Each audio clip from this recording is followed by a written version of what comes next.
Very well. Yesterday, our members of parliament were trending on Twitter. Not an unusual thing these days. The strange thing about yesterday's trend, however, was the fact that it all seemed to be a celebration. Not because of any of the MPs had won an award or did something groundbreaking. No, the gleeful tweets followed reports that some members of parliament had apparently been tested for COVID-19 and found to be positive. Of course, that has since run into controversy after the lab that supposedly did the test denied it and the Ministry of Health distanced itself from the saga. But whatever the case, I got extremely concerned, genuinely so. Why would reports of coronavirus infections among parliamentarians evoke what seemed to be big celebrations online? Are our lawmakers such a hated lot? Are they really that bad? Well, I would not wish COVID-19 even on my worst enemy. This is a disease, not a tag. It is a deadly infectious disease that has been declared a global pandemic.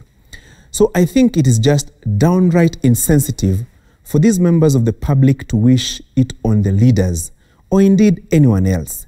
In any case, we are all already suffering in one way or another as a result of the pandemic. Our economy is facing the toughest test ever.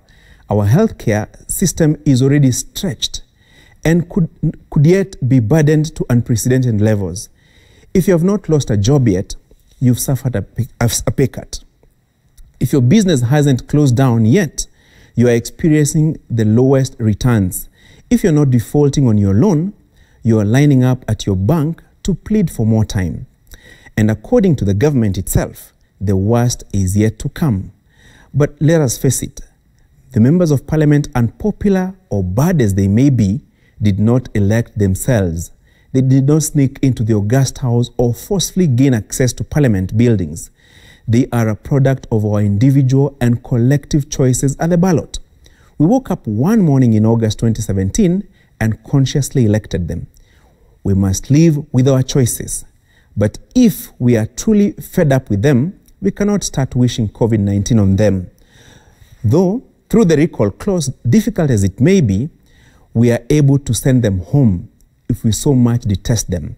Otherwise, we must heed the words of the late Elizabeth Kubler-Ross, a Swiss-American psychiatrist, who said, and I quote, "I believe that we are solely responsible for our choices, and we have to accept the consequences of every deed, word, and thought throughout our lifetime," end of quote.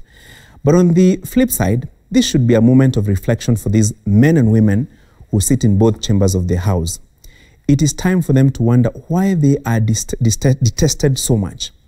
Why are they among some of the least trusted people in our society? They should ask themselves if they have faithfully discharged their mandate as enshrined in the Constitution and legislation.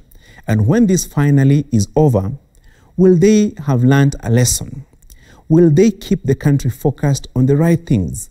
Will they forever stop the distraction about tanga-tanga, kieleweke, and such other noises?